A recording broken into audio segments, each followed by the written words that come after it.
महाराणा प्रताप की शौर्य गाथाएं कौन नहीं जानता। महाराणा ने युद्ध के मैदान में कई इतिहास रचे हैं और कई राजाओं को परास्त किया है, लेकिन उनकी इन जीत में उनकी बराबर का हिस्सेदार था उनका एक साथी। जी हाँ, हम बात कर रहे हैं महाराणा प्रताप के घोड़े सेतक की। कहा जाता है कि सेतक बहुत ही समझदार और बहादुर घोड़ा था। सेतक इतना फुर्तीला और ऊंचा था कि उनके पैरों की टोप हाथी के सिर तक पहुंचती थी और महाराणा प्रताप हाथी पर बैठे दुश्मन पर वार कर देते थे। हल्दी घाटी के युद्ध में महाराणा प्रताप की सेना की तुलना में अकबर की सेना की संख्या ज्यादा थी और उनके पास आधुनिक शस्त्र और हाथी भी थे, लेकिन महाराणा प्रताप जी के पास था बहादुर सेतक घोड़ा जो कि बिजली की गति से दौड़ता था। युद्ध के दौरान सेतक के सिर पर हाथी का मुखौटा बांधा जाता था, जिससे शत्रु सेना के हाथी भ्रमित होते थे। युद्ध मैदान में सेतक दुश्मन हाथी के सिर पर चढ़ जाता था, जिससे महाराणा को ऊंचाई से लड़ रहे दुश्मन को मारने में आसानी होती थी। हल्दी घाटी में हुए युद्ध में महाराणा प्रताप की जीत में सेतक घोड़े का बड़ा योगदान था। इस युद्ध में महाराणा प्रताप विजयी हुए, लेकिन बुरी तरह से घायल होने की वजह से उन्हें युद्ध भूमि छोड़नी पड़ी। अपना एक पैर कटा होने के बावजूद महाराणा को सुरक्षित स्थान पर ले जाने के लिए सेतक घोड़ा बिना रुके 5 किलोमीटर तक दौड़ता रहा।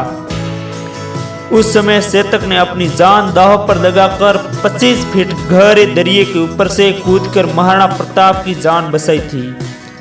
महाराणा को सुरक्षित स्थान पर ले जाने के बाद ही सेतक ने अपना दम तोड़ा। हल्दी घाटी के मैदान में आज भी इस बहादुर घोड़े का स्मारक बना हुआ है।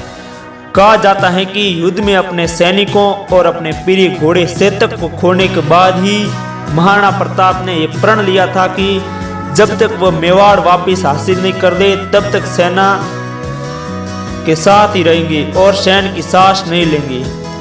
सेतक की वफादारी दूसरे राजपूत शासकों से भी बढ़कर थी।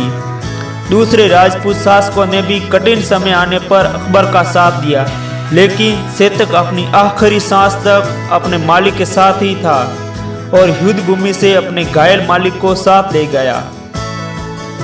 महाराणा प्रताप जी का भाला 80 किलो का था और उनके साथी का कवच का वजन 72 किलो।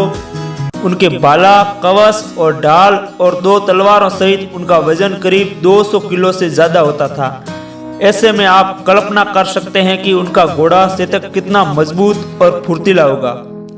इस बहादुर घोड़े सेतक की वंशज आज भी जिंदा है। जी हाँ, और इस घोड़ी का नाम है पद्मा। पिछले साल महाराष्ट्र के सागरखेड़ा में आयोजित घोड़े के मेले में महान घोड़े सेतक की वंशज पद्मा ने भी भाग लिया था। यही नहीं, इस मेले का मुख्य आकर्षक भी पद्मा ही थी।